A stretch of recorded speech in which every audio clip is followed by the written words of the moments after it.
Est-ce qu'on peut commencer? Est-ce qu'on peut commencer? Ok. Maurice, le niveau du son, c'est bon, on m'entend bien? Oui, Padre, c'est bon, tout est bon. On va prendre Luc chapitre 7, verset 36 à 37. Luc, chapitre 7, verset 36. Un pharisien pria Jésus de manger avec lui. Jésus entra dans la maison du pharisien et se mit à table. Et voici, une femme pécheresse qui se trouvait dans la ville, ayant su qu'il était à table dans la maison du pharisien, apporta un vase d'albâtre plein de parfums. Amen. Regardez ceci. La Bible dit qu'un pharisien a invité Jésus pour manger chez lui. Je ne vais pas m'attarder ce soir sur les pharisiens, leur comportement, leurs attitudes, mais faisons vraiment un focus sur la femme. Une femme pécheresse. Regardez comment ça s'appelle, une femme pécheresse. A entendu que Jésus était à table dans la maison du pharisien. Et elle est venue. Qui étaient les pharisiens quand même? C'était des prédicateurs, attention. C'était les leaders religieux de l'époque. Mais les pécheurs les fuyaient. Les gens qui vivaient dans le péché les fuyaient. Les gens qui vivaient dans le péché n'avaient aucune envie de s'approcher d'eux. Les pharisiens étaient une catégorie de religieux, de pieux, qui étaient tellement pieux que les gens qui luttaient encore avec certains péchés n'avaient pas du tout envie d'aller chez eux, encore moins de s'approcher d'eux. Maintenant, je vous pose une question. Entre les pharisiens et Jésus, qui était plus saint?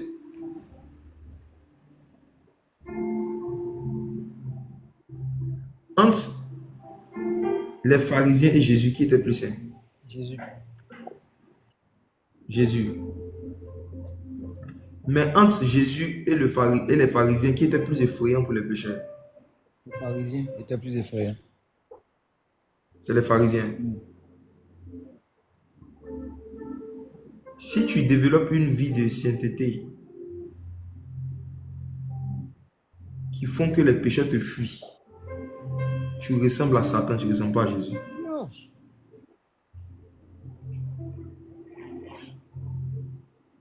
Wow.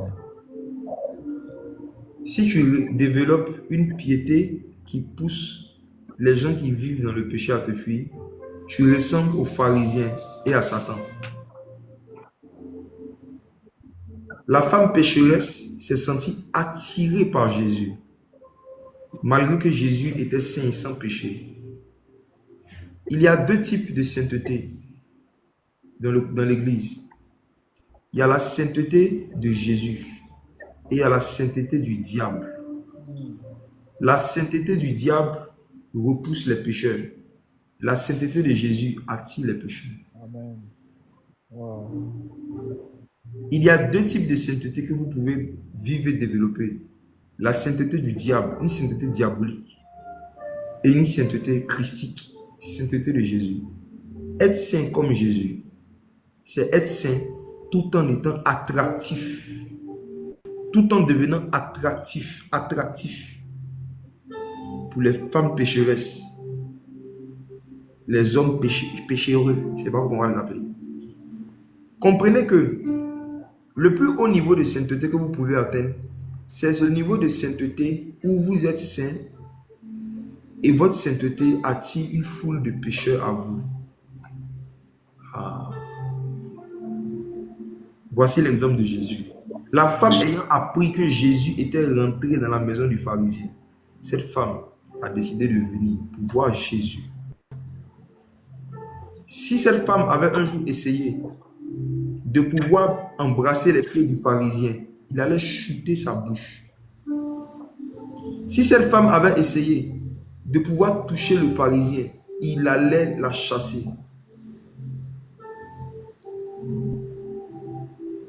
Quelqu'un me demande, c'est quoi la sainteté du diable?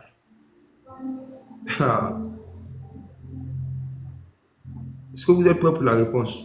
Nous sommes prêts. D'accord.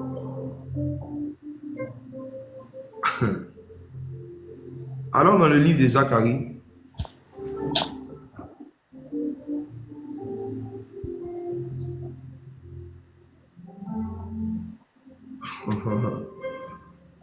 La sainteté des pharisiens était une sainteté satanique.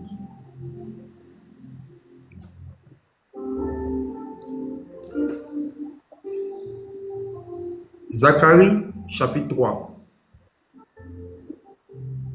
verset 1 à 2. Bon, verset 1 à 3. Verset 1 à 3. Zacharie chapitre 3, verset 1 à 3.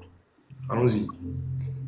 Il me fit voir Josué, le souverain sacrificateur, debout devant l'ange de l'Éternel, et Satan qui se tenait à sa droite pour l'accuser.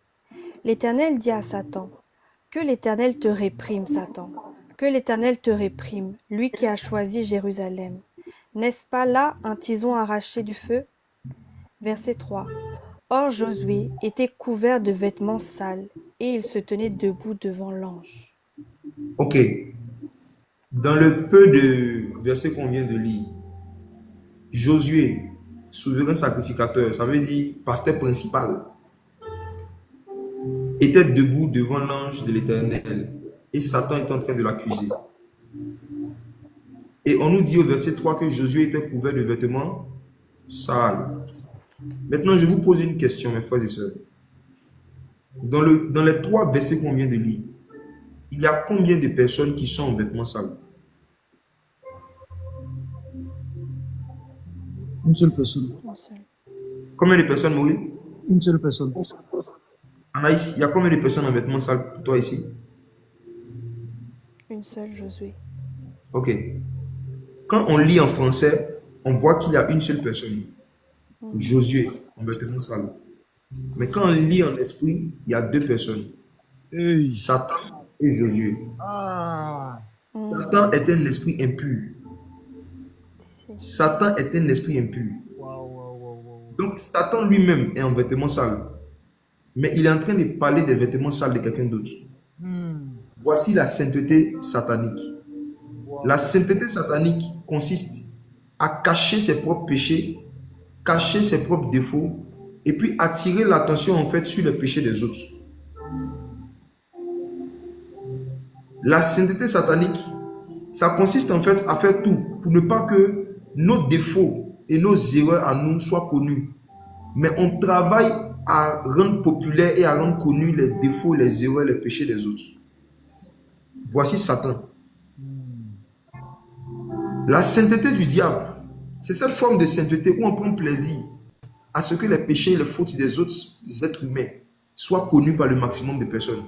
Mais nous, en ce qui concerne les erreurs et les péchés que nous-mêmes nous avons commis, on se bat pour que personne ne le sache. C'est la sainteté satanique. Attirer l'attention sur les vêtements de Josué pour ne pas qu'on se rende compte que Satan même est en vêtements impurs. Yes. Et voici les pharisiens. C'est ce style de sainteté satanique dans lequel les pharisiens marchaient. Les pharisiens avaient l'habitude d'humilier les pécheurs en public. Les pharisiens avaient l'habitude d'attirer en public en fait l'attention sur des individus. On nie des gens, mettre la main sur eux et attirer l'attention sur leurs péchés. Mais eux-mêmes, Jésus disait, pourquoi vois-tu la paille qui est dans l'œil de ton frère et tu ne vois pas la poutre qui est dans ton œil? Or, la poutre est un morceau de bois qui est beaucoup plus gros que la paille. Jésus a enseigné que les gens qui ont l'habitude de vouloir indexer et attirer l'attention des gens sur un péché spécifique pour humilier la personne, dans le but d'humilier la personne, en général, si tu les regardes bien eux-mêmes, tu vas voir qu'ils ont une poutre. Ils ont quelque chose qui cache. Sainteté satanique. Et c'est dans ce style de sainteté, malheureusement, satanique que les pharisiens ont envoyé, que les pécheurs de Jérusalem vivaient, les pécheurs d'Israël vivaient. Mais heureusement que Jésus est venu, le seul saint, le vrai saint, qui attire les pécheurs. Amen. Retournons dans Luc chapitre 7.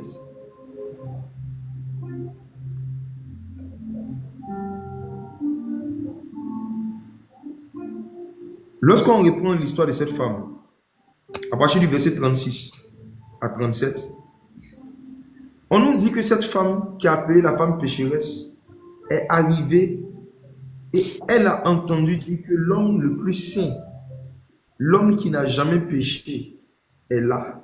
Et elle a décidé d'aller vers lui. Pourquoi? Parce que le style de sainteté que Jésus a et qu'il transporte est une sainteté mêlée de compassion, d'amour. Donc c'est une sainteté attractive. J'attire votre attention encore sur un défaut collectif que nous avons presque nous tous. Maureen, Padre. est-ce que cette femme dont on parle dans Luc chapitre 7, elle ne s'est pas repentie et elle n'a pas donné sa vie à Jésus après cette histoire? Si, Padre. Mais est-ce que tu remarques que jusqu'en 2025, on l'appelle encore la femme pécheresse? Ah ouais. Ok. C'est vrai. Jusqu'à aujourd'hui, on appelle cette femme qui s'est repentie et qui a changé la femme pécheresse.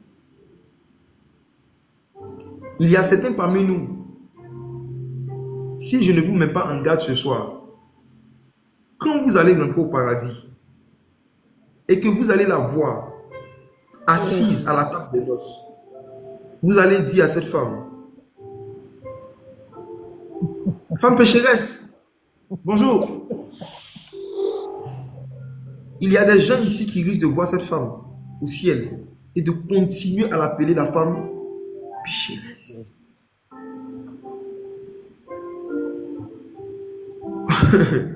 Vous allez voir qu'il y a des gens ici, si je ne vous mets pas en garde ce soir, quand vous allez arriver au paradis et que vous allez voir la femme qui était atteinte de la perte de sang et qui a été guérie, vous allez appeler la vieille, la femme à la perte de sang. Bonjour. La femme à la perte de sang, j'ai beaucoup entendu parler de toi. Certains parmi vous, si je ne vous mets pas en garde, quand vous allez arriver au paradis, vous allez voir une maman qu'on appelle Rahab. Les anges seront en train de vous faire les présentations au ciel. Et ils vont vous dire, voici Rahab. Et vous, vous allez dire aux anges, ah, c'est Rahab la prostituée.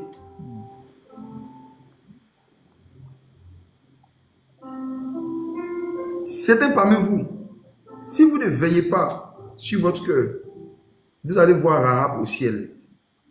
Vous allez dire, tante prostituée, bonjour. Et on va vous chasser. On va vous faire sortir. Ce que j'essaie de dire, c'est quoi?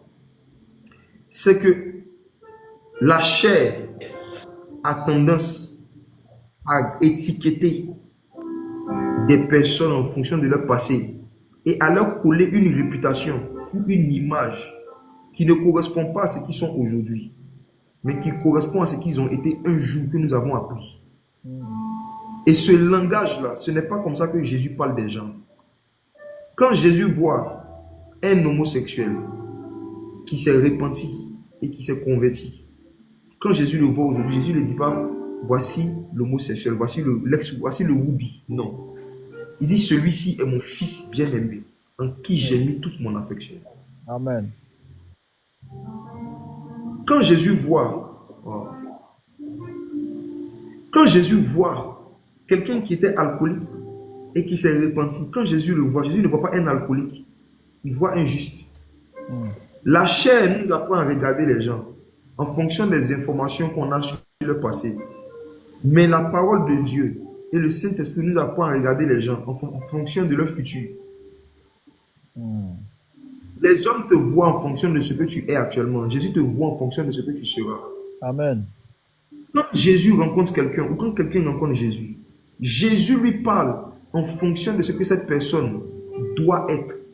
C'est la raison pour laquelle, lorsque le Seigneur a rencontré Gédéon, il a rencontré Gédéon, il a dit vaillant héros, alors que Gédéon n'avait encore manifesté aucun acte héroïque.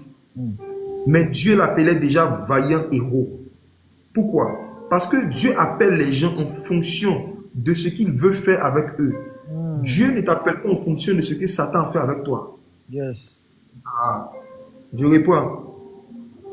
Le Jésus que je suis venu te prêcher, ce Dieu qui t'a créé et qui t'appelle à être son enfant et à le servir, il ne te regarde pas et il ne t'appelle pas en fonction de ce que le diable va faire avec toi. Il te regarde et il t'appelle en fonction de ce que lui, il veut faire avec toi dans le futur. Le regard que Jésus pose sur les pécheurs n'est pas un regard condamnateur, accusateur. Celui qui se tenait à la droite de Josué pour l'accuser, c'était Satan. Satan accuse, Jésus sauve. Satan condamne, Jésus sauve. Amen. Satan indexe, Jésus aide. Amen. Satan humilie, Jésus aide. Jésus veut aider quelqu'un ce soir. Amen. Il est venu pour t'aider. C'est pour toi qu'il a fait ce live TikTok. Il veut te rencontrer. Amen. Peut-être qu'on t'appelle la femme prostituée. Peut-être qu'on t'appelle l'homme drogué. Peut-être qu'on t'appelle le jeune alcoolique. Peut-être qu'on t'appelle le jeune menteur. Peut-être qu'on t'appelle le jeune adultère. Peut-être qu'on t'appelle le jeune voleur. Peu importe le nom qu'on t'a donné, à cause de quelque chose que tu aurais vraiment fait. J'ai une bonne nouvelle pour toi. Il y a un sang qui a été versé il y a 2000 ans pour effacer ce que tu as fait et te donner un nouveau nom. Il y a un sang qui a été versé. Il y a un sang qui a été versé pour toi. Et ce sang-là, non seulement il va effacer tes péchés, mais ce sang-là va effacer ton ancienne identité. Et ce Amen. sang-là va faire de toi une nouvelle créature. Amen. Dans la suite de l'histoire, je veux maintenant attirer votre attention sur 3 formes de repentance. Disons 3 formes de repentance que cette femme a faites et qui a fait d'elle quelqu'un de spécial dans le royaume de Dieu. La première forme de repentance que cette femme a eu à faire devant Jésus, la Bible dit au verset 18, elle se tint derrière, au pied de Jésus. Lorsqu'elle est venue vers Jésus, elle se tint derrière. Elle se tint derrière. Je veux parler de cette phrase. Elle se tint derrière. Vous savez, l'une des façons de reconnaître quelqu'un qui avait une gloire mondaine, l'une des façons de reconnaître quelqu'un qui aime le monde et qui aime la gloire du monde, qui vient à l'église, mais qui n'est pas encore prêt à changer, c'est que cette personne veut toujours se tenir devant. Les nouveaux convertis, qui au lieu de chercher à se tenir derrière, quand ils viennent dans l'église, qui au lieu de chercher à se tenir dans des positions ou des postes où ils ne seront pas vus, sont en général des gens qui ne sont pas repentants. Je prends l'exemple de Kanye West. Une année, il était déjà star dans le monde, il était devant.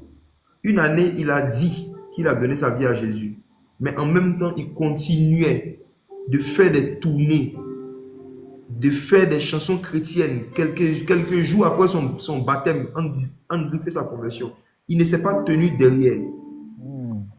Or, Jésus a dit dans Jean chapitre 12, verset 24, « Si le grain de blé qui est tombé en terre ne meurt, il reste seul. Mais s'il meurt, il porte beaucoup de fruits. » Nous sommes dans un royaume où on reconnaît les gens que Jésus a mis devant, dans le fait que dans leur parcours, un moment, ils se tiennent derrière. Yes.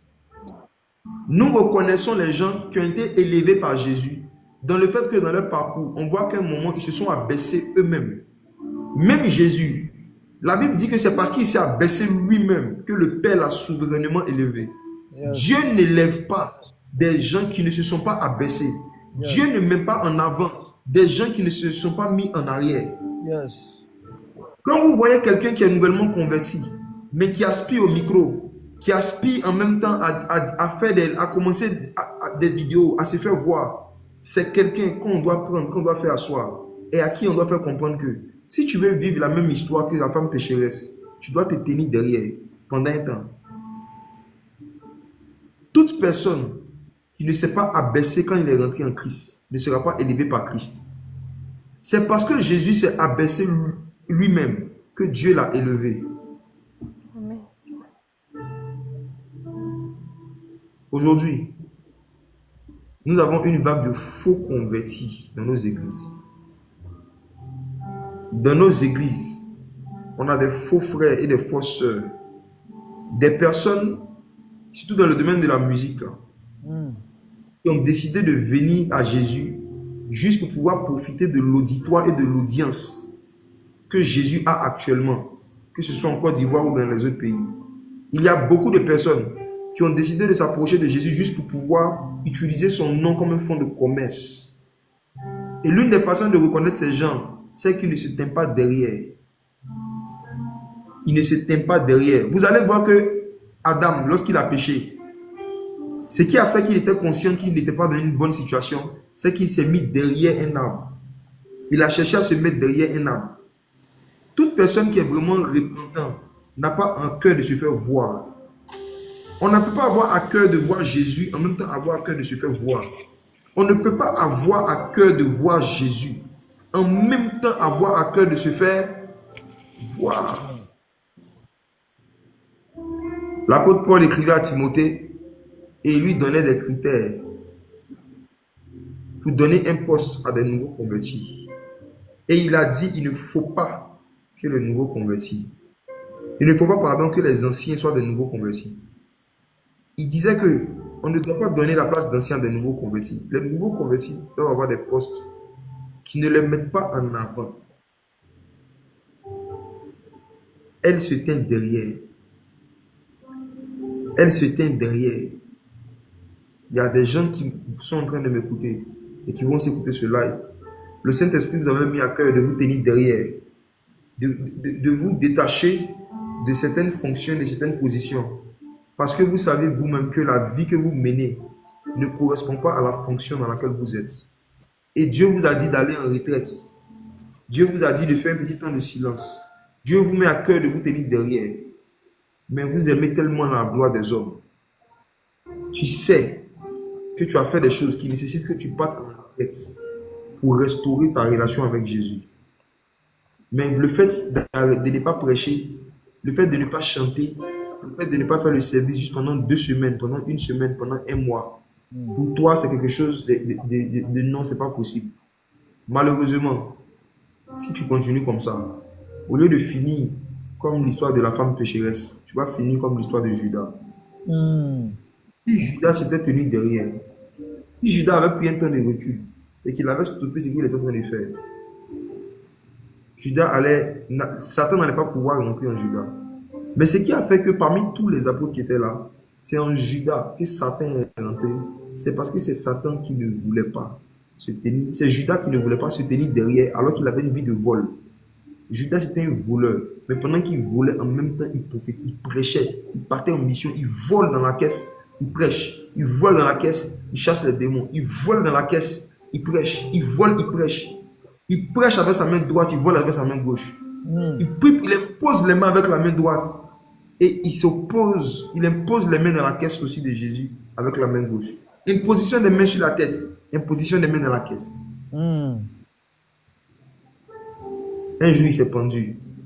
Tu vas te pendre. La culpabilité, le poids de la culpabilité, plus le poids de l'œuvre de Dieu. C'est ces 2 poids. Quand tu mets ces 2 poids ensemble, tu vas te prendre un jour. Jésus t'appelle à la repentance. Quand tu veux marcher avec Jésus et que tu sais que tu es dans une situation que tu n'as pas encore réglée, tu tiens derrière. Il faut prendre du recul avec certaines choses. Il faut prendre du recul avec certaines choses.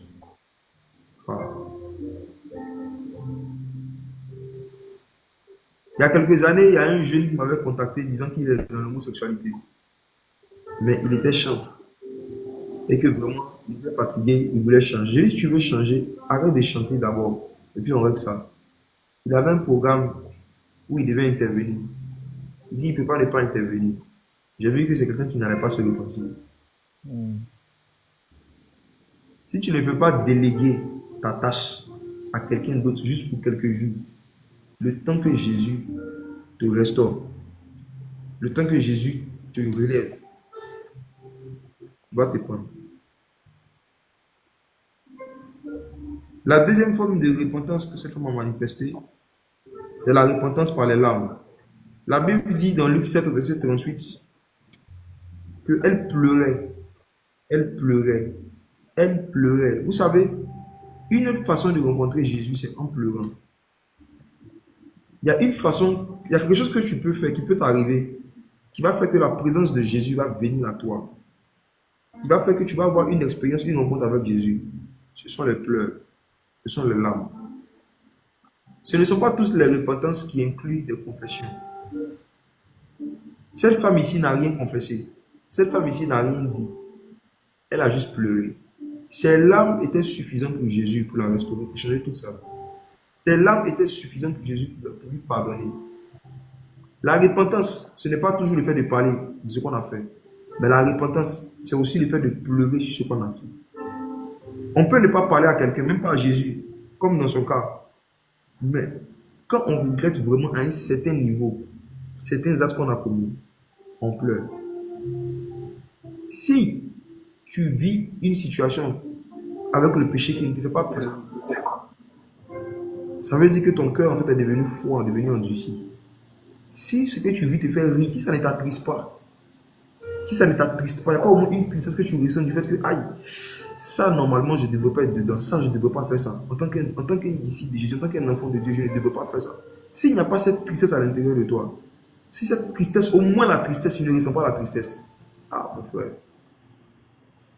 c'est que Satan a pris ton cœur. Quand Satan a la main sur le cœur de quelqu'un, cette personne n'est plus attristée par ses propres péchés. Mais cette personne est énervée par les péchés des autres. Attendez, je vais vous parler. Voici 3 signes qui montrent que Satan est en train de conduire quelqu'un. Voici 3 signes qui montrent que Satan a sa main sur quelqu'un et qui dirige sa vie, ses pensées, ses opinions, ses émotions. Voici 3 signes qui montrent que Satan a mis sa main sur le cœur de quelqu'un et qu'il est en train de diriger sa vie. Premier signe, je dis, tes propres péchés ne te font pas pleurer. Tes propres erreurs ne t'attristent pas. Mais les erreurs des autres et les péchés des autres, quand tu les entends, il y a une colère qui vient dans ton cœur. Tu te mets en colère contre les homosexuels, alors que toi, tu te masturbes.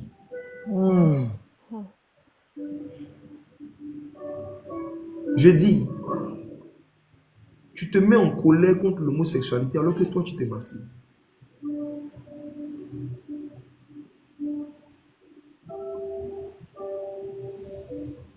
Quand tu entends que telle femme est sortie avec tel homme, elle est la maîtresse de tel, ça te met en colère. Tu te mets en colère contre cette femme que tu ne connais pas. Alors que toi-même, tu écoutes encore la musique mondaine. Alors que toi-même, tu te caches encore pour regarder la pornographie. Quand Satan dirige ta vie, il te met en colère contre les péchés des gens. Et puis toi-même, pour toi, ça ne te fait pas pleurer. Quand Satan a sa main sur toi et qu'il dirige ta vie, tu es plus conscient du mal que les autres ont fait que du mal qui est dans toi-même ton cœur que tu dois changer. Cette femme, lorsqu'elle est venue vers Jésus, elle n'est pas venue pour parler de quelque chose que quelqu'un a fait. Elle est venue pleurer sur elle-même, sa propre vie. La deuxième chose qui montre que Satan a la main sur quelqu'un, c'est lorsque cette personne écoute une prédication comme celle-ci, et au lieu de se remettre en cause, et au lieu de se dire, peut-être que je fais ce que le pasteur est en train de dire, pendant que la personne écoute, la personne est en train de chercher dans son répertoire et dans sa tête, c'est de quel frère on parle, c'est de quelle soeur on parle. Quand tu es en train de m'écouter et que tu écoutes une parole comme ça, au lieu de te dire, peut-être qu'il m'arrive moi aussi de me fâcher contre les péchés des autres. Et moi-même, mes péchés, mes erreurs, mes manquements ne me disent rien. Tu es en train de penser à quelqu'un. Tu t'apprêtais même à partager le live à quelqu'un à qui tu pensais. Tu t'apprêtais même à mettre ça en statut WhatsApp pour pouvoir dire à quelqu'un ce que toi-même tu n'as pas le courage de lui dire directement. C'est Satan qui te conduit.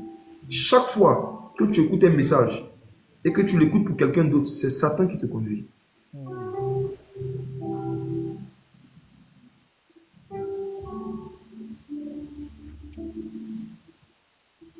Quand quelqu'un est en train de prêcher la repentance dans une église ou en train de dénoncer un péché, la majorité des gens qui réagissent en disant « Yes, dis tout, dis-leur, dis-leur, avance papa, prêche papa ».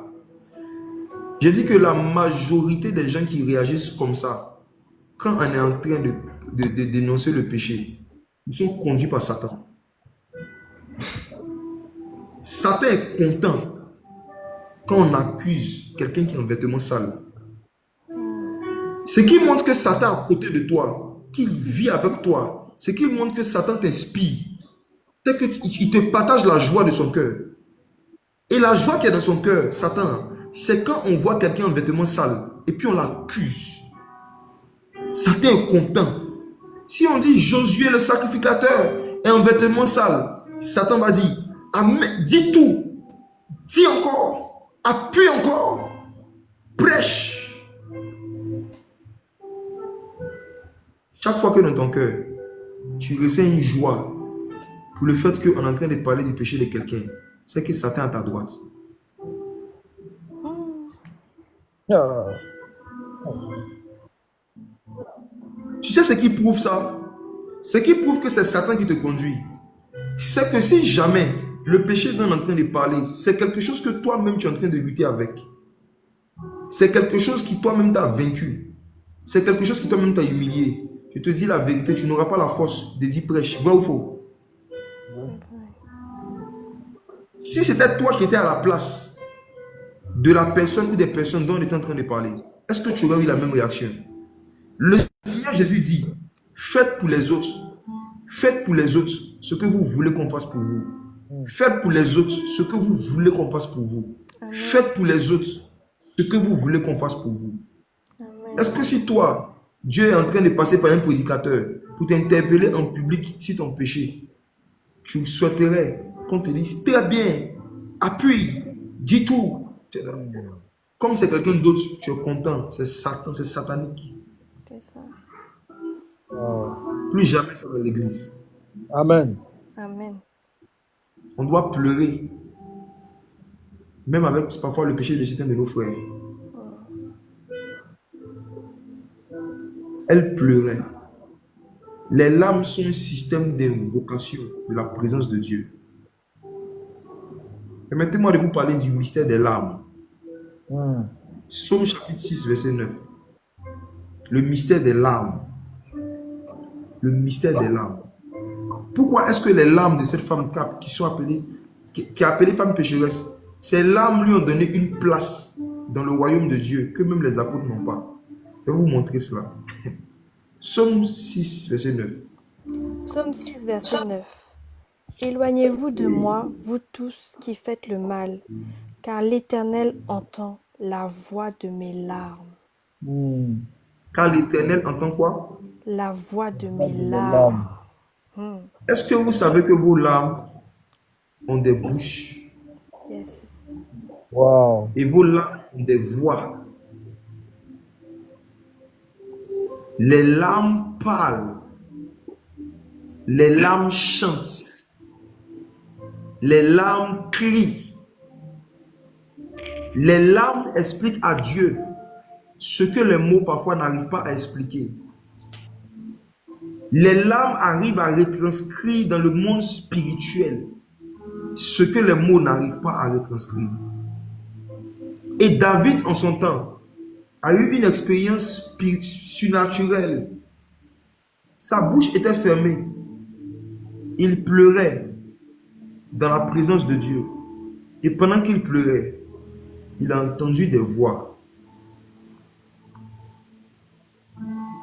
Il a entendu une voix qui était en train de dire à Dieu ce qu'il disait dans sa tête.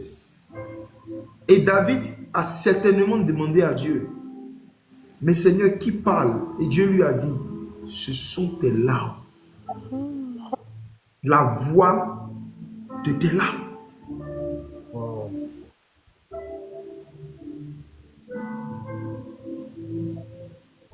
Parfois, vous voyez dans une communauté, dans une église, pendant un temps de prière, quelqu'un calme en train de pleurer. La personne ne dit rien, la personne ne chante pas. la personne ne danse pas. Vous pouvez avoir l'impression que la personne ne participe pas au culte, alors que devant Dieu, c'est cette personne même qui est en train de faire le culte. Le plus haut niveau de spiritualité, c'est arriver à communiquer avec Dieu sans ouvrir la bouche. Yes. Je dis que le plus haut niveau de spiritualité, c'est arriver à communiquer avec Dieu sans ouvrir la bouche, mais tout en faisant passer à Dieu le message que tu veux lui faire passer. Et parmi les systèmes de communication que Dieu a établis, que nous puissions lui faire passer des messages sans ouvrir la bouche, ce sont les larmes. La voix de tes larmes. Dieu entend la voix de tes larmes.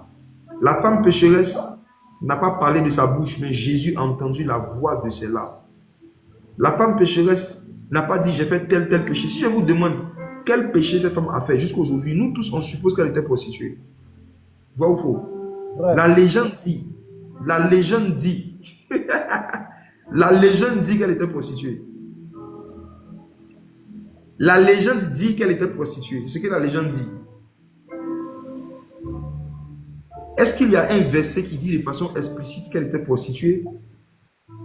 Je ne sais pas. Je n'en ai pas trouvé en tout cas.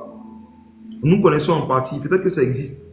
Mais j'ai essayé de faire des recherches sur les fois où on raconte l'histoire de cette femme. Et j'ai essayé en fait de voir est-ce qu'il y a un verset qui dit qu'elle était prostituée. Est-ce qu'il y a un verset qui dit qu'elle était prostituée?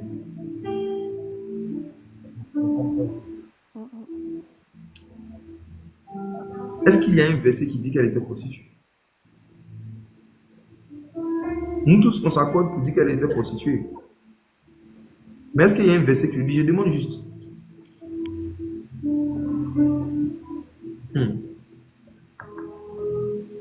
Je pense qu'il n'y en a pas.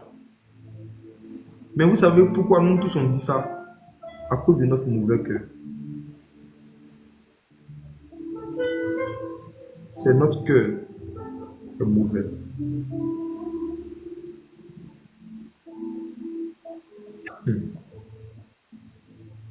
Moi-même, quand j'ai médité dessus, je me repentais encore de beaucoup de choses, mes frères et sœurs.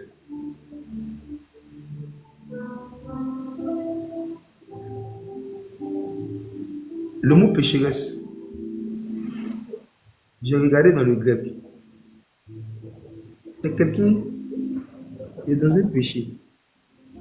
Or, le péché, ce n'est pas seulement la prostitution, ça pouvait être le mensonge.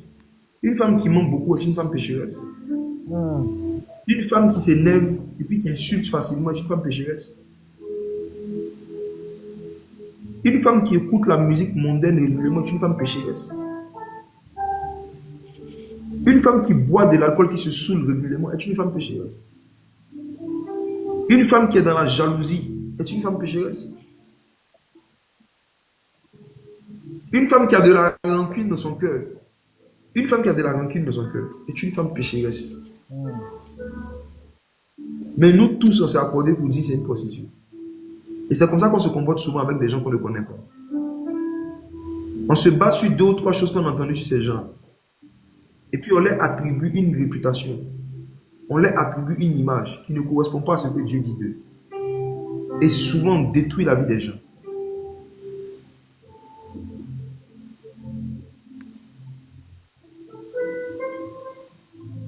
Jésus connaissait cette femme. Il a entendu la voix de ses larmes. Il a entendu la voix de ses larmes. Et regardons la suite. Luc chapitre 7, retournons.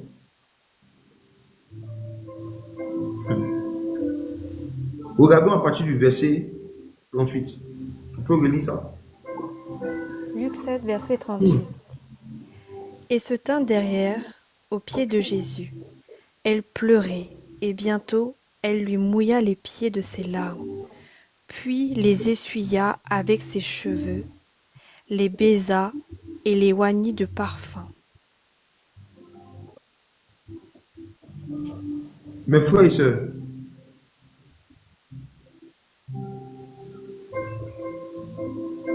les apôtres,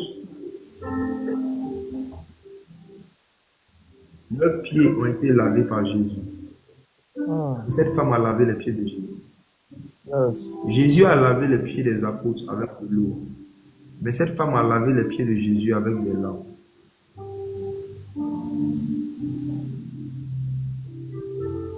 Frères et sœurs,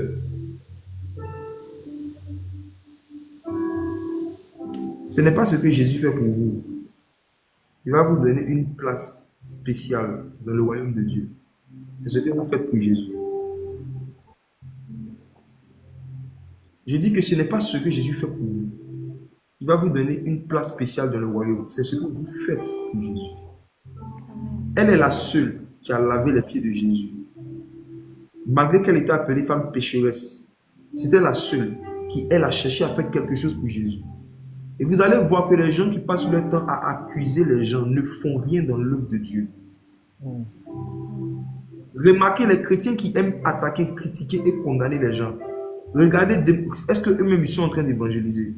Vous allez voir qu'en général, c'est des gens qui ne sont pas en train de gagner des âmes. C'est des gens qui ne sont pas actifs et impliqués dans l'évangélisation. Ils ne sont pas en train de servir Dieu dans une église. Ils ne sont pas en train de faire l'œuvre de Dieu. Ils ne font rien pour Jésus. Mais les gens qui essaient de faire quelque chose pour Jésus, malgré leurs défauts, malgré leurs infimités, ils les méprisent, ils les attaquent. Regardez la suite de l'histoire. Verset 39. Le pharisien. Verset 39. Le pharisien qui l'avait invité, voyant cela, dit en lui-même: si cet homme était prophète, il connaîtrait qui et de quelle espèce est la femme qui le touche. Il connaîtrait que c'est une pécheresse. Jésus prit la parole. Regardez. Non, attends. Allô? Oui. Regardez, attendez un peu. On va s'attendre au verset 39. Le pharisien, c'est le religieux qui estime qu'il y a certaines personnes qui n'ont pas le droit de servir Jésus, de se rapprocher de Jésus à un certain niveau, d'être proche de Jésus à un certain niveau. Et que si jamais on voit ces personnes en train de servir, c'est qu'il n'y a pas le prophétique. Il a remis en cause le ministère prophétique de Jésus. Parce que Jésus s'est laissé laver les pieds par une femme pécheresse. Je vais vous emmener loin ce soir. Est-ce que vous remarquez, mes frères et sœurs, que cet homme qui jusque-là croyait en Jésus a commencé à douter de lui et de son ministère à cause de son silence et de sa tendresse envers quelqu'un qui vivait dans le péché. Si cet homme était prophète, wow, il connaîtrait de quelle espèce est la femme qui le touche. Donc, dans sa tête, il y avait des espèces d'êtres humains qui n'avaient pas le droit de toucher Dieu et de s'approcher de Dieu de trop près. Ce même raisonnement, est-ce qu'il n'est pas en toi par rapport à certaines personnes? Vous qui avez l'onction prophétique, écoutez-moi, l'onction prophétique va vous pousser à manifester une miséricorde envers certains pécheurs et cette miséricorde va pousser certaines personnes à douter de vos dons prophétiques. Je répète et je rembobine. Je dis que l'onction prophétique peut vous pousser à manifester une certaine sympathie, une certaine miséricorde, un certain silence à certains pécheurs. Et à cause de votre silence et de votre miséricorde, il y a des pharisiens qui vont dire que si cet homme avait le don de prophétie, si cette femme avait le don de prophétie, elle n'aurait pas eu tel rapprochement, telle acquaintance avec telle personne. C'est vrai. Dans le ministère, lorsque parfois on te voit aller prêcher chez tel, on te voit te laisser toucher par tel, on dit si cet homme était évangéliste, s'il marchait vraiment avec Dieu, s'il était authentique, il ne serait pas allé chez tel pasteur. Le pharisien est vivant. N'oubliez pas, n'oubliez jamais que le pharisien n'a pas été crucifié. Yes. C'est Christ qui a été crucifié. Amen. Les pharisiens sont vivants, ils parlent encore. Ils sont avec nous. Les pharisiens viennent dans nos églises et ils s'offusquent et ils s'indignent à chaque fois qu'on manifeste un certain silence ou une certaine miséricorde à des personnes dont ils connaissent la vie secrète. Cet homme connaissait cette femme. Maintenant, je vous pose une question. Comment est-ce que lui la connaissait? Ah. Hmm. Maurice, est-ce qu'il avait le don de parole de connaissance, ce pharisien? Mm-mm. Comment Sophia, est-ce qu'il savait de quelle espèce était cette femme? question. Il n'avait pas lu le don de prophétie. Mais comment il savait de quelle espèce elle était? Ouais. J'ai peur de vous donner la réponse sur TikTok. Je laisse méditer dessus. Ah. Mais au verset 40, Jésus prit la parole. Jésus prit la parole et lui dit, Simon, j'ai quelque chose à te dire. Maître, parle, répondit-il. Verset 41. Attendez, est-ce que c'était Simon qui avait eu ce raisonnement en lui? Non. C'était le pharisien. Oui. Mais est-ce que Jésus a parlé aux pharisiens? Non, non. Quand tu condamnes des gens dans ton cœur, tu n'entends plus la voix de Jésus. Ah. Quand tu as l'habitude de juger et de condamner les gens dans ton cœur, tu perds la faculté d'entendre Dieu clairement. C'est pourquoi beaucoup ne sont pas profonds dans le prophétique. Hmm. Le pharisien, c'est l'image de celui qui dit qu'il est saint, mais qui n'entend pas Dieu clairement. C'est l'image de celui qui est plus saint que tous les autres, mais qui ne prophétise pas plus que tous les autres. Le pharisien, c'est l'image de celui qui se croit meilleur que les autres, mais à qui Jésus ne parle jamais à cause de son cœur. Parce que cet homme avait un cœur accusateur et condamnateur, Jésus ne lui adressait plus la parole. Plusieurs parmi vous, il y a des songes qui ont stoppé dans vos vies. Il y a des dons qui se sont éteints dans vos vies. Plusieurs parmi vous, vous avez perdu l'onction parce que vous avez osé dans votre cœur condamner quelqu'un et vous mettre au-dessus de certaines personnes à cause de leurs péchés. Parce que votre cœur a condamné quelqu'un et s'est mis au-dessus de cette personne, Jésus ne vous parle plus, il parle à Simon. Wow. Le don des paroles de connaissance est difficile à avoir et facile à perdre. Le don de prophétie, les dons prophétiques, les dons de révélation, c'est difficile à avoir, facile à perdre. Tu peux perdre un don de prophétie. Tu peux perdre un don de paroles de connaissance parce que tu as osé penser ou dire que si Jésus savait de quelle espèce était ce prophète, il ne l'aurait pas mis à la tête d'une église. Juste cette pensée fait que Jésus ne te parle plus.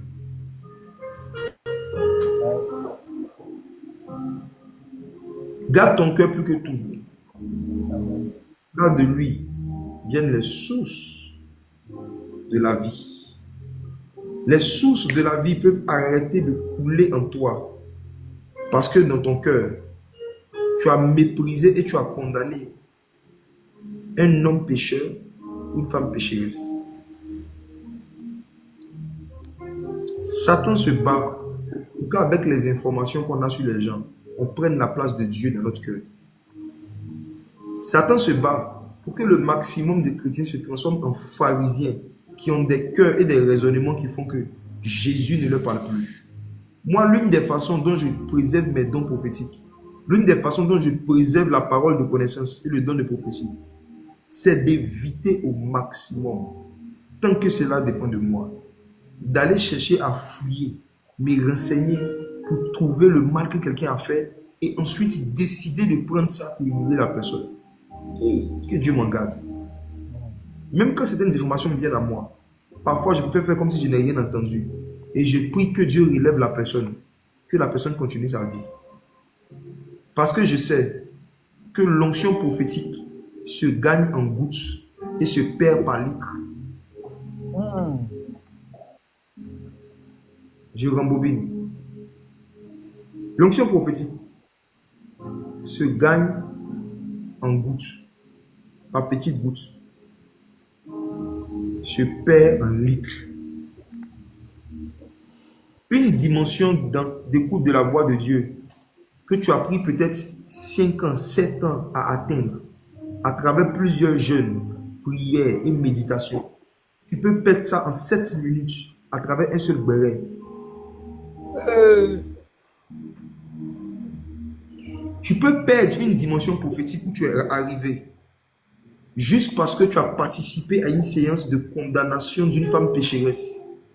Une séance de condamnation d'un homme pécheur. Juste pour ça, tu peux régresser dans le prophétique. Pourquoi? Parce que dans le monde prophétique, wow, Philippe joue autre chose. Le monde prophétique est comme un bâtiment à plusieurs étages. C'est comme un bâtiment où il y a, dirons, peut-être 50 étages. Il y a différents niveaux. À chaque niveau, au fur et à mesure que tu montes le bâtiment, la voix de Dieu et les précisions deviennent de plus en plus claires. À chaque étape du bâtiment correspond un niveau de précision. Un niveau de précision. Et à chaque niveau de précision correspond un niveau de silence. Ça veut dire quoi? Regardez, je vous donne un exemple un peu simple, que vous compreniez que dans le prophétique, plus tu veux parler de la part de Dieu, moins tu dois parler dans la vie des hommes. Regardez quelque chose. Dieu donne le tabernacle à Moïse. Wow. Je sens que si j'aborde cette partie, on va rentrer dans autre chose. Je suis hésitant. Est-ce que je ne dois pas rester sur le message fini d'abord? Allons un peu. Dieu donne le tabernacle à Moïse. Et Dieu lui dit que le tabernacle est divisé en 3 parties. Le parvis, le lieu saint et le saint des saints. On est d'accord. Dans le parvis, on entend des voix. On entend les voix des sacrificateurs qui sacrifient les animaux sur l'autel de l'Holocauste. Quand tu rentres dans le lieu saint, il y a moins de bruit. Dans le lieu saint, c'est un lieu où il y avait les chandeliers, le pain de proposition. Mais là-bas, on ne parlait pas, on mangeait. On mangeait les pains de proposition. Un homme qui a la bouche pleine ne peut pas être bavard. Donc, dans le lieu saint, Dieu a mis des pains que les sacrificateurs doivent manger une fois qu'ils rentrent. Ça veut dire que quand le sacrificateur est dans le... Quand il est dans le parvis, il peut parler. Mais une fois qu'il rentre dans le lieu saint, une fois qu'il avance dans un autre niveau de la présence de Dieu, ce qu'on doit retrouver dans sa bouche, c'est le pain de proposition. Sa bouche doit être remplie de pain. Donc, il ne peut pas bavarder facilement parce qu'il a la bouche pleine. Maintenant, la dimension la plus élevée du tabernacle, c'était le lieu très saint, le saint des saints. Et dans le lieu très saint, là-bas, c'était le silence. Personne n'avait le droit de parler. Le souverain sacrificateur partait là-bas une fois par an. Et c'est lorsqu'il partait dans le sein des saints une fois par an qu'il venait verser le sang sur le couvercle du propitiatoire. Donc ça veut dire quoi? Sur 365 jours, dans le sein des saints, il y avait 364 jours de silence. Wow. Or, c'était là-bas qu'il y avait la gloire de Dieu. Cela signifie que les niveaux de gloire, les niveaux de manifestation de Dieu les plus élevés demandent à l'homme de se taire à un certain niveau. Il y a un niveau de silence dans lequel l'homme doit rentrer pour pouvoir rentrer dans un certain niveau prophétique. Yes. Il y a un niveau de silence. Il faut que vous appreniez à fermer vos bouches. Quand vous entendez, vous apprenez que des gens que vous ne connaissez pas sont en train de faire X ou Y de sale. Il faut que vous appreniez à ne pas donner vos avis et vos commentaires sur tous les sujets à polémique sur la toile. On dit tel ministre sort avec telle influenceuse. C'est une information pour le monde de causerie. Mais pour tous ceux qui ont l'onction prophétique, c'est une attaque de leur don. Wow. Chaque information sur les péchés des gens qui circulent sur la toile, c'est une attaque contre l'onction prophétique de ceux qui ont l'onction. On veut te pousser à parler et à dire des choses sur des personnes que tu ne connais pas, pour lesquelles tu n'as pas de preuves, dans un seul but, tu te fais sortir du Saint des Saints. Dans le Saint des Saints, il y a un niveau de silence que tu dois atteindre pour pouvoir atteindre un certain niveau de précision et d'écoute de la voix de Dieu. Un niveau de silence.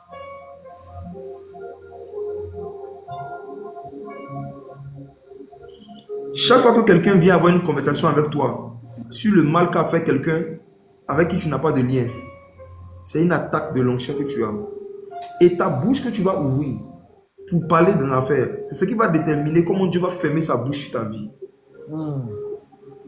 Cet homme, parce qu'il a osé condamner cette femme, Jésus ne lui parlait plus. Jésus s'adressa à Simon. Parce que dans le prophétique, il y a des choses avec lesquelles Jésus ne joue pas.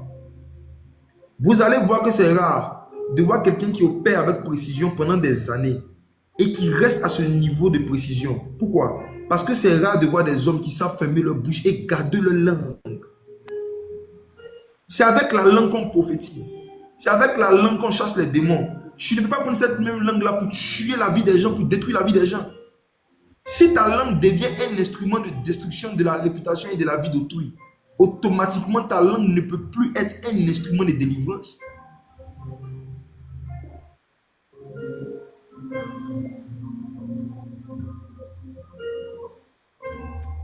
Frères et sœurs, quand le Saint-Esprit est descendu mourir, la première fois, le jour de la Pentecôte où le Saint-Esprit est descendu, le feu a pris quelle forme?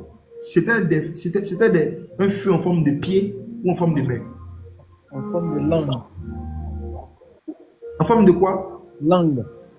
Langue de feu. En forme de quoi? Langue. Quand l'onction prophétique, quand le Saint-Esprit vient en forme de feu, la première partie de la vie de l'homme que le feu doit impacter, c'est ce que tu fais avec ta langue. Yes. Wow. Voici pourquoi. En ce qui me concerne, pour conserver l'onction prophétique fraîche, pour conserver l'autorité sur les démons frais, je m'exerce à ne pas condamner quelqu'un dans mon cœur. Jésus parla à Simon parce que le pharisien avait un mauvais cœur vis-à-vis de la femme pécheresse. Jésus parla à Simon. Ah,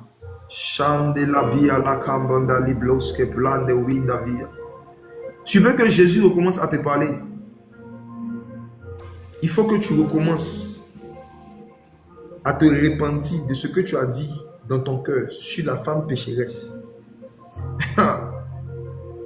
Regardez ce que Jésus dit à Simon.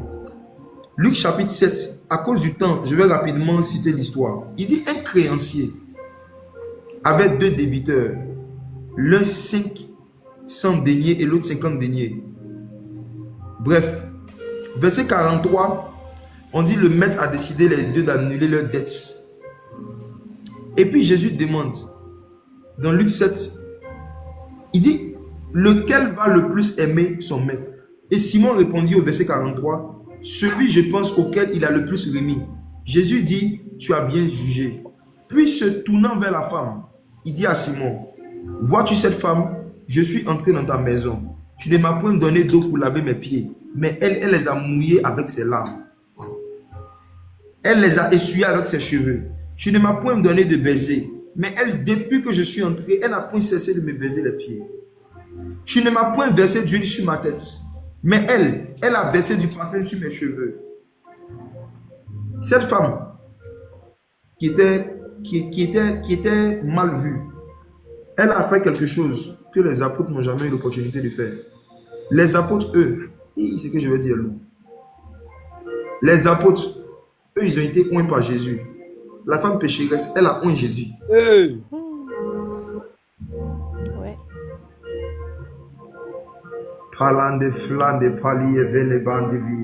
Jésus dit, tu n'as point versé d'huile sur ma tête. Mais elle a versé du parfum sur mes pieds.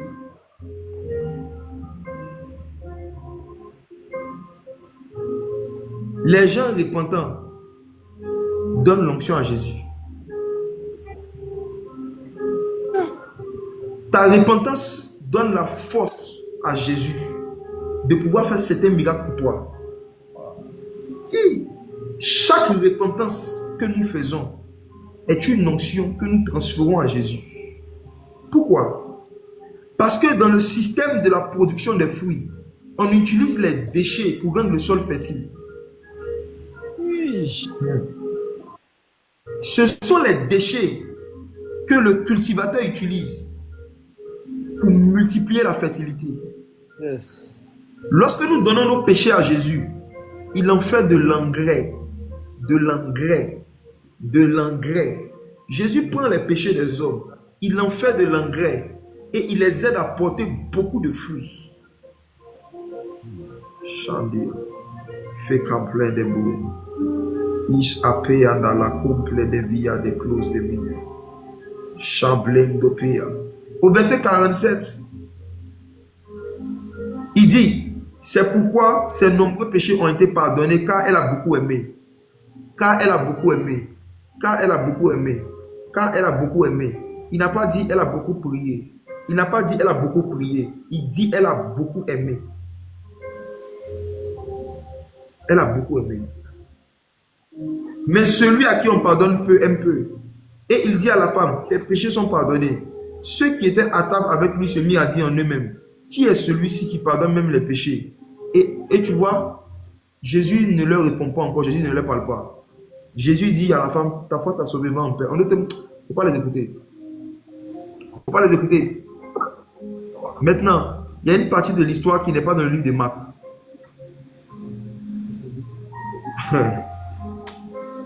J'aimerais partager cela avec vous. Matthieu chapitre 26.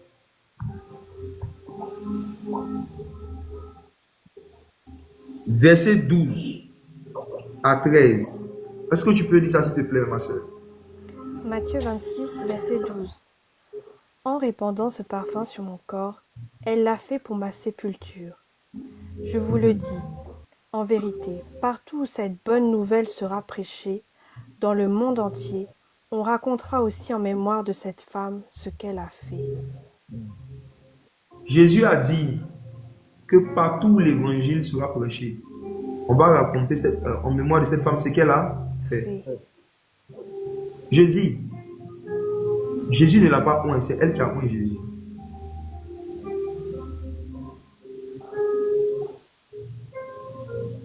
Elle a versé le parfum sur tout son corps. Jésus dit qu'elle a fait pour ma sépulture. En d'autres termes, cette femme savait que Jésus devait mourir dans quelques jours. Wow. Cette femme savait qu'il allait transpirer, il allait saigner, son corps allait sentir. Et il n'y allait avoir personne qui allait mettre du parfum sur son corps. Cette femme savait que le cadavre de Jésus devait rester 3 jours dans le tombeau.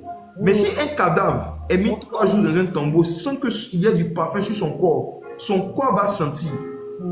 Cette femme est venue pour empêcher que le corps de Jésus ne sente mauvais lorsqu'on allait le tuer et qu'on allait l'ensevelir. Jésus dit, vous pensez qu'elle est simplement en train de se repentir. Or, elle est en train de poser un acte prophétique. Elle est en train de me oindre pour ma sépulture. Cette femme n'est pas juste en train d'abandonner un péché. Elle est en train de participer au salut du péché, comment on dit ça, de sauver le péché de toute l'humanité. Cette femme ne voulait pas que le Messie sente mauvais. Elle est venue le oindre pour sa sépulture. Partout où l'évangile sera prêché, on va raconter en mémoire de cette femme le fait qu'elle a oint Jésus. Tout ça pour nous dire quoi? Ta repentance et ta conversion peuvent donner la force à Jésus de pouvoir sauver beaucoup d'autres personnes. Toi, ta conversion et ta repentance peuvent donner une puissance à Jésus pour opérer certains miracles. Tes péchés constituent pour Dieu aujourd'hui de l'engrais dont il a besoin. Je vais terminer avec cette histoire, je vais lancer un appel. Il y a un soldat américain qui était chrétien et qui a été malheureusement capturé par les ennemis des États-Unis pendant la Deuxième Guerre mondiale. Ce soldat américain avait été torturé pendant des semaines, mais il ne mourait toujours pas. Et les ennemis des États-Unis en question, l'histoire raconte que c'était les Vietnamiens. Les Vietnamiens ne pouvaient pas le tuer directement, de peur que, à cause des lois et des règles qui existent dans le domaine de la guerre, il soit accusé d'avoir attrapé et massacré un soldat américain. Donc, il voulait qu'il meure de lui-même. Donc, on l'a mis dans les conditions pour qu'il puisse mourir. Mais le gars ne mourait toujours pas. Donc, qu'est-ce qu'ils ont fait? Ils ont décidé de le prendre et de le mettre dans un puits. Ils l'ont laissé dans le puits pendant 1 mois, sans manger, sans boire. Et quand ils sont revenus, ils l'ont fait sortir, ils l'ont trouvé vivant. Ils ont remis encore le soldat américain dans le puits pendant 1 autre mois. Et quand ils sont encore revenus, ils l'ont trouvé vivant. Et finalement, la guerre était en train de finir. Et il se trouve qu'un accord a été passé pour qu'on libère les soldats américains qui étaient captifs au Vietnam. Et comme il était encore vivant, il a été aussi libéré. Et quand cet homme est sorti, il a été interviewé. Et les gens lui ont demandé, mais comment il a fait pour ne pas mourir, pour rester vivant? Et il explique que quand on le torturait, quand on l'enfermait seul dans le noir, lorsqu'on l'a jeté dans le puits, Jésus lui apparaissait. Et Jésus commençait à lui expliquer la parole. Wow. Et pendant que Jésus lui expliquait la parole, il avait l'impression qu'il avait juste fait 10 minutes ou 15 minutes de conversation avec lui. Mais on venait le faire sortir et on lui dit que ça fait 1 mois que tu es là. Il dit en fait, il n'a pas vu le temps passer parce qu'il était dans la présence de Jésus et Jésus lui enseignait la parole. Donc cet homme a survécu à cause de la présence de Jésus. Mais voici la partie la plus intéressante de l'histoire. Après être sorti, plusieurs semaines après, un soir, pendant qu'il priait, Jésus lui apparaît encore. Et Jésus le regarde. Et cet homme se met à pleurer. Il dit, merci de m'avoir délivré de la mort. Que je ne savais pas que tu m'avais gardé pendant 1 mois. C'est une histoire que j'ai lue dans un livre dans le début de ma conversion. Donc, il y a des années, dans les années 2010. Donc, je ne peux pas me souvenir exactement du livre en question. J'ai lu ça quelque part. Voici la partie la plus intéressante. Il demande à Jésus, qu'est-ce que je peux faire pour te dire merci, pour m'avoir gardé en vie, malgré tout le mal que j'ai fait aux hommes. Parce que cet homme était un tueur avant. Il demande à Jésus, qu'est-ce que je peux faire pour te dire merci, pour la vie que tu m'as donnée. Vous savez ce que Jésus a répondu? Jésus lui a dit, tu ne peux rien me donner parce que tout m'appartient. Et cet homme a commencé à insister. Il dit, Seigneur Jésus, est-ce qu'il n'y a pas au moins une chose que j'ai, que je peux te donner, pour te dire merci, ou pour te faire plaisir pour la vie que tu m'as donnée? Et Jésus répond, il n'y a rien que tu puisses me donner, parce que tout ce que tu as, c'est moi qui te l'ai donné. J'aimerais dire à quelqu'un ici que tu ne peux rien donner à Jésus, parce que tout ce que tu as, c'est lui qui t'a donné. Tu ne peux rien donner à Dieu. L'expression donner sa vie à Dieu, ou donner sa vie à Jésus, je vous dis la vérité, c'est une expression qu'on utilise abusivement. Mais dans le fond, ce n'est pas vrai. La vie que tu as ne t'appartient pas. Le souffle de vie que tu as, c'est Dieu qui t'a donné. Le corps que tu as, c'est Dieu qui t'a donné. L'âme que tu as, c'est Dieu qui t'a donné. Donc quand tu es en train de donner ta vie à Dieu, tu n'es pas en train de lui rendre un service, ou tu n'es pas en train de lui prêter quelque chose qui est à toi. Non. Tu ne fais rien d'extraordinaire, parce que le souffle de vie, le corps, la santé que tu as, c'est Dieu qui t'a donné. Et cet homme a commencé à pleurer encore du fait qu'il a réalisé qu'il ne pouvait pas exprimer sa gratitude à Jésus avec un don. Et comme Jésus voyait qu'il pleurait, qu'il était triste parce qu'il ne pouvait pas lui donner quelque chose, Jésus lui a dit, par contre, il y a une seule chose qui est dans ta vie qui ne m'appartient pas et dont j'ai besoin. Si tu veux vraiment me faire plaisir, donne-moi. Et cet homme, c'est comme illuminé. Il était content. Il dit, oui Seigneur, demande, qu'est-ce que c'est? Il pensait que Jésus allait demander son argent, sa voiture, ses économies. Jésus lui a dit, la seule chose qui est dans ta vie et qui est dans la vie de tous les hommes qui ne m'appartient pas, ce sont vos péchés.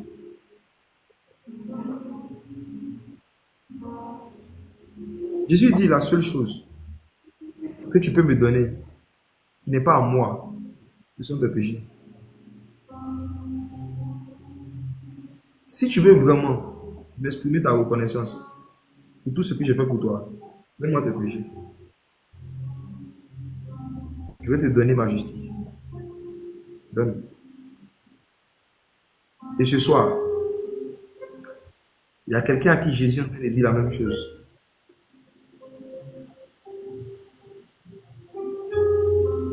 Jésus a besoin de tes péchés et de qui tu es. Ce que tout le monde rejette, ce que tout le monde fuit, là. Jésus veut ça. Il a besoin de cela. Il a payé le prix sur la croix pour avoir ça. Tu dois lui donner ce pourquoi il a payé le prix.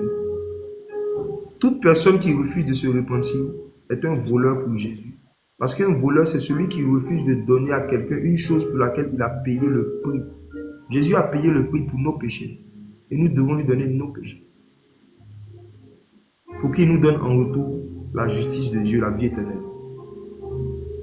On peut aller à l'église sans aller à Jésus. On peut rencontrer un pasteur sans rencontrer Jésus. On peut aller à l'église sans aller à Jésus. On peut rencontrer un pasteur sans rencontrer Jésus. On peut rencontrer un prophète sans rencontrer l'Esprit de Jésus. Et le même Jésus qui a rencontré cette femme qui était appelée la femme pécheresse, qui est devenue la femme qui a oint Jésus, et la femme dont on parle dans le monde entier, c'est ce même Jésus qui ce soir veut te rencontrer. Il dit, celui qui croit et qui sera baptisé sera sauvé. Celui qui croit et qui sera baptisé sera sauvé. Il y a deux catégories de personnes ici à qui Jésus est en train de parler ce soir. Il y a ceux qui ne sont pas nés de nouveau, qui appartiennent au monde et qui dans leur cœur aiment le monde et les choses qui sont dans le monde. Et ces personnes-là ne réalisent pas que cet homme qui a été crucifié à Golgotha il y a des milliers d'années est mort pour qu'il puisse changer de vie. Ils disent qu'ils ont cru en lui, mais ils n'ont pas encore changé de vie. Ils disent qu'ils ont cru en lui, mais ils continuent de vivre le même style mondain, le même style de vie mondain dans lequel ils ont toujours été. Jésus vous dit, ce soir, il y a une chose dans votre vie qui ne vous appartient pas, dont il a besoin. C'est vos péchés. Vous devez naître de nouveau, devenir une nouvelle créature. Jésus ne veut pas vous améliorer. Il veut vous détruire, vous crucifier et vous ressusciter avec lui. Jésus ne veut pas vous modifier. Jésus veut vous détruire et faire de vous une nouvelle créature. Jésus ne veut pas faire de vous des créatures améliorées. Il veut faire de vous des nouvelles créatures. Est-ce qu'il y a quelqu'un qui veut prendre la décision de donner sa vie à Jésus, se repentir, commencer une nouvelle vie avec lui et être baptisé? À la question du baptême, écoutez-moi mes frères et sœurs, vous tous qui avez été baptisés alors que vous ne vous étiez pas encore repentis, comme cette femme, avec l'âme, votre baptême n'est pas un baptême. C'était une cérémonie de rinçage religieux. Chaque fois que quelqu'un est parti dans les eaux du baptême, sans s'être repenti au préalable, cette personne est partie se baigner. Et malheureusement, aujourd'hui, on a beaucoup de gens dans nos églises qui se sont baignés, mais qui pensent qu'ils se sont baptisés. On a beaucoup de personnes qui ont fait des baignades en pensant qu'ils ont fait des baptêmes. Parce qu'il n'y a pas eu cette étape de rencontre avec Jésus, d'entendre qu'il a été crucifié, il a versé son sang et qu'il veut que tu prennes la décision de renoncer à toi-même. Comment se repentir? C'est dire, Père, je prends conscience que la vie que je mène ne correspond pas à la vie que tu as demandé à tes disciples de mener. J'écoute la musique que je veux, je bois ce que je veux, je sors avec qui je veux, je fais ce que je veux. Je ne tiens pas compte de tes enseignements et de ta parole, je te demande pardon. Je veux devenir ton disciple, je renonce à moi-même. Je veux être crucifié avec Christ. Je veux devenir une nouvelle créature. Détruis ce que je suis actuellement. Détruis ce que je suis actuellement. Fais de moi une nouvelle personne. C'est ça la repentance. Et je vous dis que si vous êtes sincère, des larmes vont sortir de vos yeux, vont sortir de votre corps. Parce que le Saint-Esprit va vous faire réaliser à quel point vous avez blessé Dieu. À quel point Dieu vous a donné le souffle de vie. Il vous a donné la santé, il vous a donné la beauté, il vous a donné de l'argent, il vous a donné de la nourriture. Et en retour pour lui dire merci, vous avez vécu comme des païens. Vous avez vécu comme des gens qui n'ont jamais entendu parler de lui. Vous partez à l'église, mais en dehors de l'église, vous vivez comme vos amis qui n'ont jamais entendu parler de Jésus. Est-ce que ce soir, quelqu'un veut naître de nouveau et être baptisé? Celui qui croira et qui sera baptisé sera sauvé. Celui qui croira et qui sera baptisé sera sauvé. Celui qui croira et qui sera baptisé sera sauvé.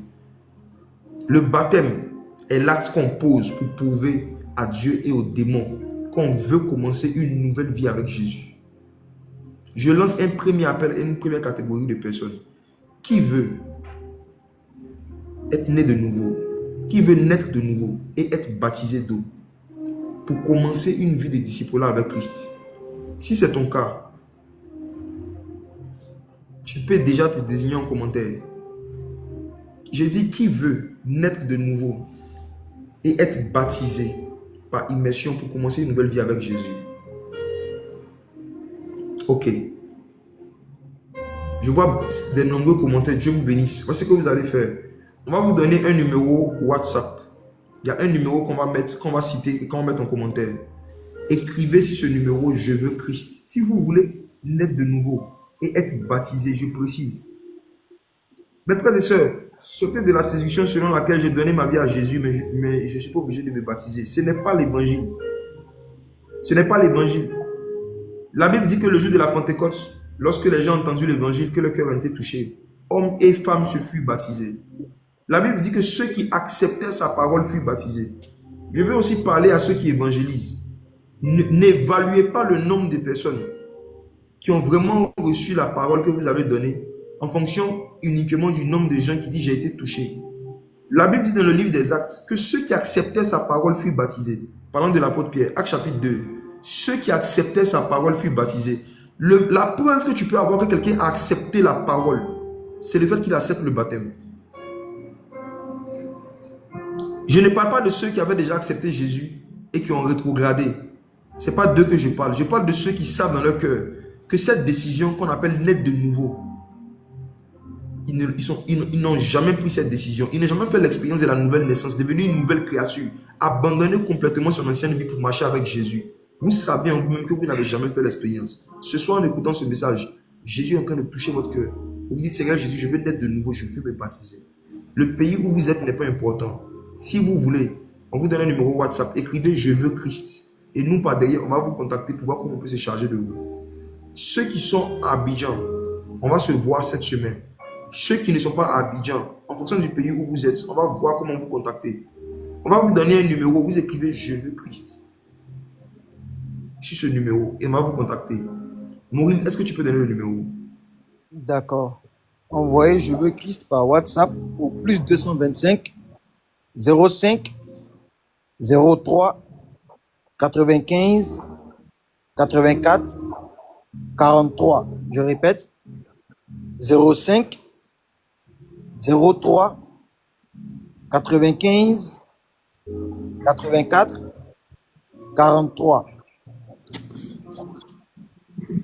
Ok. Donc, plus 225 05 03 95 84 43. Si tu veux te repentir, naître de nouveau, être baptisé, commencer une vie de disciple avec Jésus, ne plus être un simple croyant, mais passer à une vie de disciple avec Jésus, tu vas écrire je veux Christ.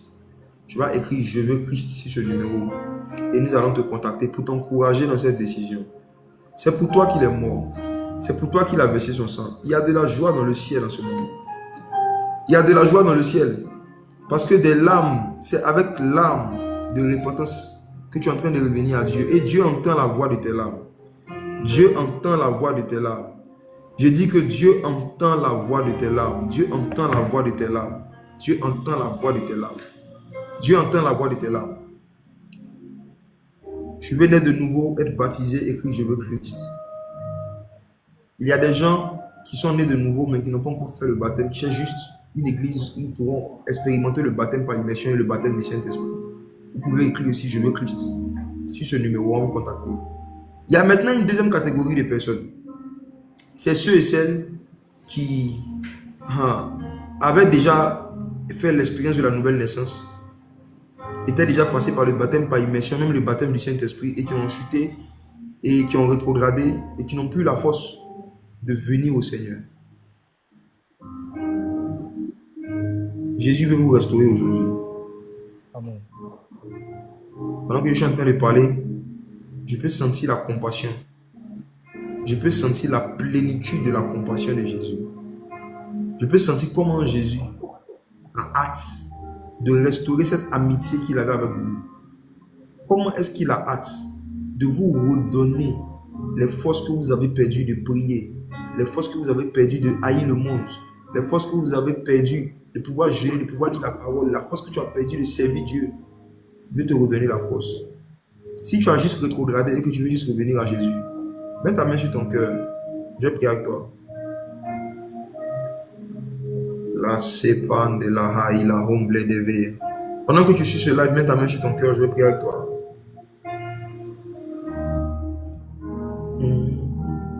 Saint-Esprit, bouge en moi. Ah, Saint-Esprit,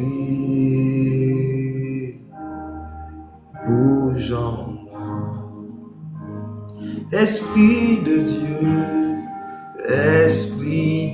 Dieu, bouge en moi. Là, c'est blindé. Donne-moi un cœur nouveau. Dis Saint-Esprit, donne-moi un cœur nouveau. Esprit de Dieu, j'ai entendu la parole, je veux revenir à toi. Tu vas dire Saint-Esprit, notre amitié me manque. Tu vas dire Saint-Esprit, ces longues heures qu'on passait dans l'adoration me manquent. Tu vas dire Saint-Esprit, bouge en moi, donne-moi un cœur nouveau pour un nouveau départ avec toi. Disons Esprit de Dieu, voilà c'est plein d'éclos de vie. Bouge en moi, ce soir donne-moi un cœur nouveau. Champela devlin combi. Saint-Esprit, Saint-Esprit, bouge en moi, bouge en moi. Chante la cambile deva, il offre de vie. Waouh. Saint-Esprit, merci pour tous tes amis qui avaient abandonné la chambre secrète, qui avaient abandonné ce lieu d'intimité où vous partagez des choses profondes autrefois. Ils ont à cœur de revenir à toi, mais qui connaît le chemin de ta présence? Qui peut revenir à toi de ses propres forces? Qui connaît le chemin de la présence du Saint-Esprit? Personne. Ce n'est pas nous qui t'avons choisi, c'est toi qui nous as choisis. En vérité, ce n'est pas nous qui allons à toi, c'est toi qui viens à nous. Saint-Esprit, pendant que ces gens ont à cœur de venir à toi, je prie que tu ailles à eux. Visite-les. Que ta puissance et ta présence commencent à agir. Mantif ate ave la hando vile de vie. Oh ma shaki a la kawenda ble de bando play. Oh la chandelle oble ship la comble de vikayanda la close de mende librom de le kaila somple de bialo close da. Pailo se plan de poum de coué de villa mialo shader. Il y a certains parmi vous, quand vous avez regardé, vous avez perdu le don du parler en langue. Quand j'étais en train de parler des gens qui ont perdu certaines dimensions prophétiques à cause de ce qu'ils ont fait avec leur langue, vous vous êtes reconnus. Le Saint-Esprit est disposé à vous restaurer. Il n'y a aucune vie détruite que le Saint-Esprit ne peut restaurer. Il n'y a aucun don perdu que l'Esprit du Seigneur ne peut retrouver, redonner. Pendant que je parle, si tu m'écoutes, si tu me regardes, et que tu avais le feu de la prophétie, tu avais le feu de la prophétie, tu avais le feu de la parole de connaissance, Et à cause d'un concours de circonstances, tu as perdu cela. Regarde, Jésus te restaure maintenant. Je vois un feu qui est en train de sortir du ciel et qui rentre dans tes yeux, qui rentre en toi, qui rentre dans tes entrailles. Ce feu va te conduire dans un temps de prière imprévu. Ce feu va conduire certains dans un temps d'adoration imprévu. Ce feu va t'arracher des louanges. Ce feu va t'arracher des cantiques. Ce feu va t'arracher des larmes. Ce feu va t'arracher quelque chose. Il y a quelque chose qui va sortir de toi. Et pendant que cette chose est en train de sortir de toi, il y a quelque chose qui rentre en toi. Ce qui sort de toi, c'est la froideur, la tiédeur, la timidité, l'alourdissement, l'assoupissement. Le feu de Dieu vient enlever l'assoupissement de toi. Mais je vois le feu de Dieu qui rentre en toi, qui recommence à s'installer. Chant de la camble de bail, des langues de feu, des langues de feu. La rundi blai gompawa mama mama zupla de vade ale. Ikaparanda la haila doble siba. Me comblande close di maulo si blende coué. Jgapi l'omble la fo les close de mila. Akole zipra de lokamando le suplanga mando via. O play comble de vai, lu play combli de vai.